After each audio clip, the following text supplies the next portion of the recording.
Welcome back everyone, it's Coach David from Silencimg here once again. Now, as I record this, it's currently mid-January. You might be able to see my breath here. It's at least a couple of weeks since lots of us had that new year, new me instinct. Maybe we made a mission statement on Facebook, on Instagram. Perhaps we even told a few friends and colleagues about our big plans to quit smoking or lose weight or finally get fit this year. So how is it going so far? Now be honest, it is just us. Have you actually got started on this yet? Or are you waiting for something? Maybe the perfect circumstances, perhaps. I'm not going to stand here and bore you by telling you that the perfect circumstances never really exist. They never come along and you might as well just seize the day, yada, yada, yada. You've heard all that before, I'm sure. No, what I'm going to do is give you 3 videos, starting with this one, that show you how to address specific things that might actually be stopping you from getting started. And this started on anything really. This isn't only about New Year's resolutions. It could be starting a new hobby, looking for a new relationship, or starting up a side hustle. Let's get stuck in. Okay, so barrier number 1 is all about our inner critic. Now, almost all of us happen to have that little voice in our heads from time to time telling us that we're no good, we shouldn't bother trying new things, and if we do, then we're going to fail and probably be humiliated into the bargain. Our inner critic, or whatever we happen to call it, judge, saboteur, super ego, can have a really powerful influence on our lives and on our well-being. The energy of the inner critic is fear and anxiety, but it's not our fault that this actually exists. No, it actually serves a purpose. The original function of our critical inner voice was to protect us from danger, pain, psychological and physical, and to teach us to be aware and ensure our survival.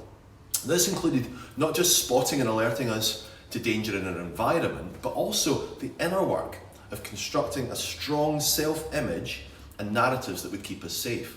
What? You want to go hunting bison? Well, I don't know. You're kind of more of a berry picking kind of guy. You know, low risk, low reward, but it keeps us fed, right? That's the kind of thing we used to think. The problem comes when we stay looped in that negative feedback and we get stuck in all the critical messages. So lesson 1 is to minimize or silence completely that inner critic's voice. If it's stopping us getting started on something that's going to improve our life, then we need to sort that out stat. So, the educational psychologist Kristen Neff recommends something called the How Would You Treat a Friend approach. And the aim of this is to speak to ourselves as compassionately as we would speak to our best friend. First of all, you want to listen to what your inner critic is saying. Even write down the feelings in a few sentences can help. Now, imagine how you would interact with a struggling friend who is talking about themselves in this particular way.